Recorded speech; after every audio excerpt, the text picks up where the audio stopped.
Good morning, family and friends. This is Elderberry Farm, and the other day my friend and I made tamales, and we didn't really do a good recording of it, so I'm making more tamales for my grandson and my family, and so it was a special request. So I'm gonna make more green salsa chili with chicken tamales. That's the goal. We're gonna do this in parts because it's always works so much better if you do the sauce first and cook the meat and get it prepared. And what I haven't made is the green chili sauce. Also, for the green chili sauce, I have, I call them Ortega chilies because when we lived in California, my mother worked at a packing house for chili, and it was the Ortega chilies that they made. But you can use hatch chilies is what's usually used. I'm gonna use the California or I think they're called chili rellenos or Anaheim chilies. So these are Anaheim chilies that I canned up earlier in the year. And then I also have some tomatillos, and I have some freeze-dried cilantro. So I think what we'll do is we'll do the green chili sauce first, since I already have red chili sauce made, and then that's what we'll work on right now. Let's see how far we get. One important note, if you haven't canned, if you don't have any canned Anaheim chilies or hatch chilies, that's fine. You can get them at the supermarket fresh, and what you'll do is you'll roast them so they're blackened and put them in a bag so they can kind of sweat, and then you're going to peel the outer skin off, and then you can take the seeds out depending on if you like it really spicy or not. California or Anaheim chilies are not really hot, so there's that. The poblano chilies that I got this year, they were a little spicy for me. My husband can handle more heat than I can, but for me they were pretty hot. So okay, let's get started. Okay, so I'm just gonna read the recipe for you guys so you can get your ingredients together if you want to make it with me. So you're gonna need 12 hatch or Anaheim chilies, roasted, peeled, and seeded. And if you like it a little spicier, you can add some jalapeno peppers, also roasted and deseeded. And you're gonna need 3 cloves of garlic, a bunch of cilantro, a teaspoon of cumin, a teaspoon of salt, or however you like. You flavor it the way you like it. And then you're gonna need some water or broth. I have canned chicken broth that I canned myself, so I'll probably use that. So for me, this is gonna go really quick because I love that I canned it, and it's gonna be ready to go so much easier. The peeling and seeding and roasting is already done for me. So, but if you need to do it, go ahead and get that done. You're also gonna need a white onion, half of a white onion, and you can add the tomatillos if you like, and I am gonna add tomatillos. So here we go. Okay. All right, so I have some frozen garlic that I had grown garlic in my garden, so I'm gonna put that in there. I like garlic, so I'm gonna put a little bit more than 3 cloves. And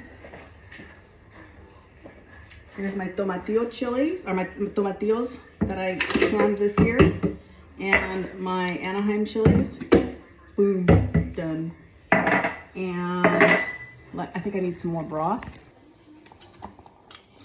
Okay, so I need a teaspoon of cumin. And just a little tip for you guys. You know how you go to the supermarkets and you buy the little jars, the little containers of spices? You can get them so much cheaper at the Mexican markets in the bag, and then just put it in your own container. So 1 teaspoon of cumin, ground cumin. Okay, well, that's going in. And 1 teaspoon of salt.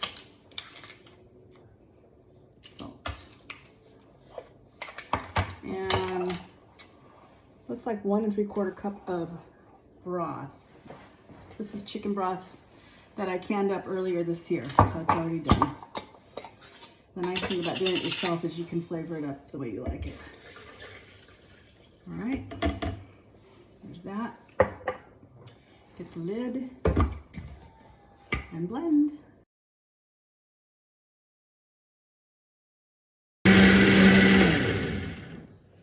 Let's see. What taste? I wonder if it's spicy. I'm gonna add some of this caldo con sabor pollo from Knorr. I really like this. It gives it just a little more flavor. And I'm gonna start out with a teaspoon, heaping teaspoon, and see if that, because it feels like it's missing something. So I'm gonna try that. Oh, my cilantro. I didn't put that in. That's what I'm missing, the cilantro. I'm gonna add, let's start with a third of a cup. Freeze-dried cilantro, I don't know how that works out too. It says a bunch, so I put a cup. Let's try that out and I'll try that and see how it. So one more thing, I forgot. Onion. The absent-minded chef or whatever. Okay, that's gonna have to take some time. All right, so here we go again.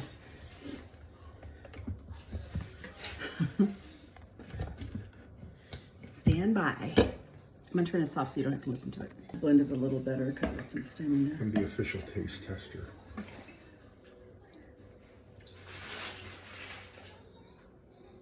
Oh yeah. Is that better? Yeah. Okay, my Taste it turn. yourself, see what you think. My turn. My turn.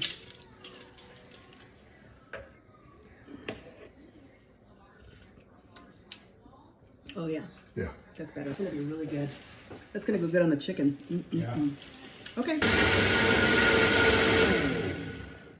Okay. All right, I think we got everything in there now. We got the garlic, we got the cumin, we got the salt, we got the broth, we got the onion, we got the cilantro, we got the. Do you want to taste again? Of course.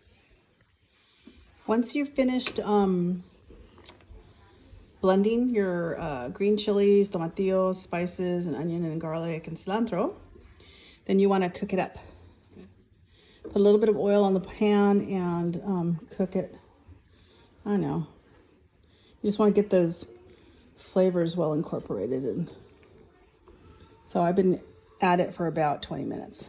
It came to a little bit of a bubble, and I'm gonna shut it off. Now, okay. So my chili for my chicken and my cheese and jalapeno tamales is ready. So what I'm gonna do now is just transfer it to something else. Maybe a jar or something, I don't know, we'll see. Okay, so just to recap, I had pre-cooked my chicken and that is chopped up and ready to go. I'm gonna add my green chili salsa to that. I had pre-made my red salsa and I put it in this big pickle jar that my husband loves to eat pickles, so these come in handy for that. And I just finished cooking up my green salsa. Okay. Now we're ready to assemble. So we have our corn husks. Jim's got some on over on his side. We have our masa. We did the float test and it floated. And we're gonna do chicken and green chili. So that's gonna be our chicken and green chili tamales. We may try adding a little bit of cheese. I don't know if you can focus on that. There it is. We've got some cheese cuts up because we're also gonna do cheese and chili. But for right now, we're doing the chicken, okay? Okay. So you're gonna take, I'm gonna take my glove off for a minute. You're gonna take, chili's getting in my throat. And you're gonna feel for the smooth side of the tamale, and that's where you're gonna put your masa. So you just get a little scoop. I like using this thing's great. Take your scoop, and you don't have to put it all the way at the bottom, but I like mine all the way to each side because sometimes I just like having a chunk of masa on my tamale.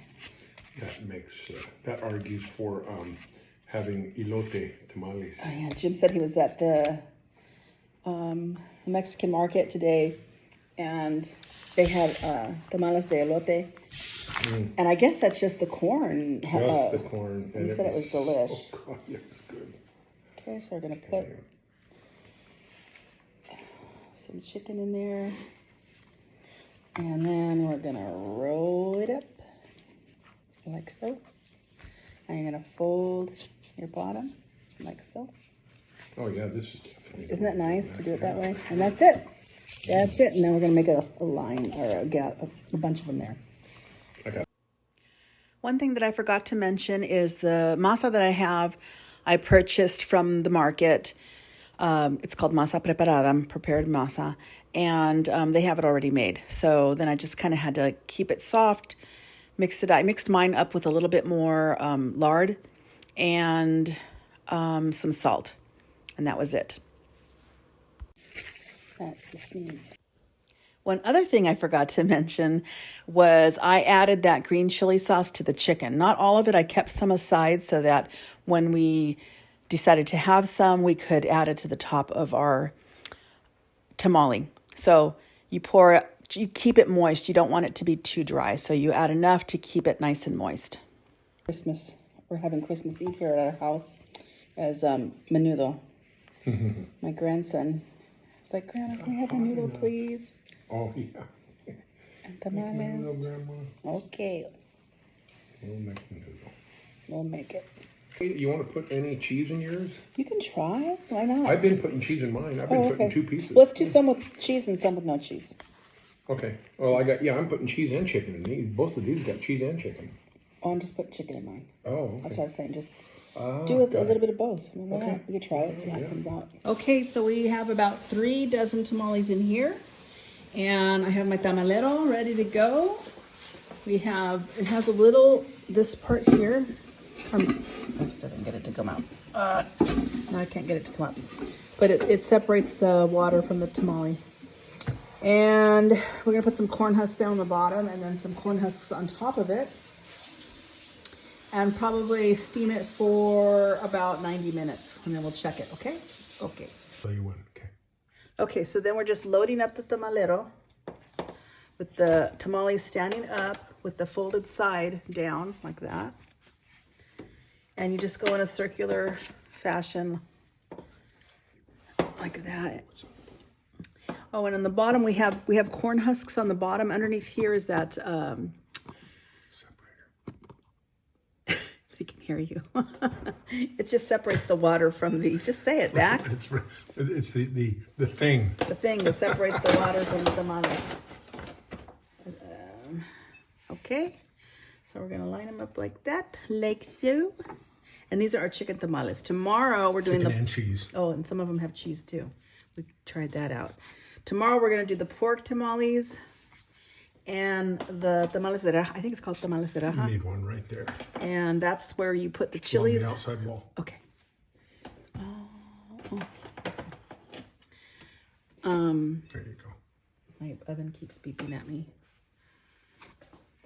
Anyways, like I was saying before I was so rudely interrupted, we'll do the chili and cheese tamales too. I'm the tamale placement manager. I make sure every tamale is placed correctly. Oh, my shoulder's getting sore. Okay, it's getting crowded in there. Need to make room. And You want me to help you? good ones.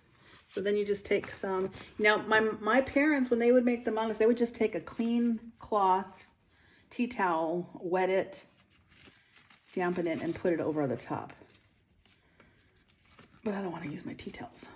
I would rather use the corn husks. Okay, okay. So we'll check it in 90 minutes. Once it comes to starts boiling on the bottom, we'll check it and see how they're doing. All right. See you in 90 minutes. Okay, so it's been 90 minutes. The timer just went off, so we're gonna check and see how they look. I'll just grab one from on top. Put those back up. We're gonna let it cool for a little bit before I try and open it up. Okay, so I can just tell, we were looking at the outside, it's still gooey. So it's not quite ready, so we're gonna let it cook for probably another 30 minutes or so, yeah. Okay? Okay, let me just say, this is the next day. We let the tamales cool overnight. Jim's added some red sauce that I made for the pork tamales on his. But go ahead, honey, tell me what you think. Looks good. And I think this is just chicken, this one here. Yeah, chicken and the other one's it's actually got cheese has in it. green sauce inside, but you put red sauce on the outside. It's okay. I like my stuff Christmas style. Yes, this Red is Christmas. and green. Red and green, Christmas style. How is it? Wow, these tamales are really, really good. Excellent. Oh my gosh. Oh wow. They're good? The flavor kind of hangs with you. Is it hot? It's got a little bite, but it's not too bad. Okay, good. All right, so Merry Christmas to everybody. Wow. Try the recipe. These are really good. Thank you so much for joining us on Elderberry Farm. If you like this video, please remember to like and subscribe. And here's a little treat for you. Merry Christmas. I tasted and seen of the sweetest of loves when my heart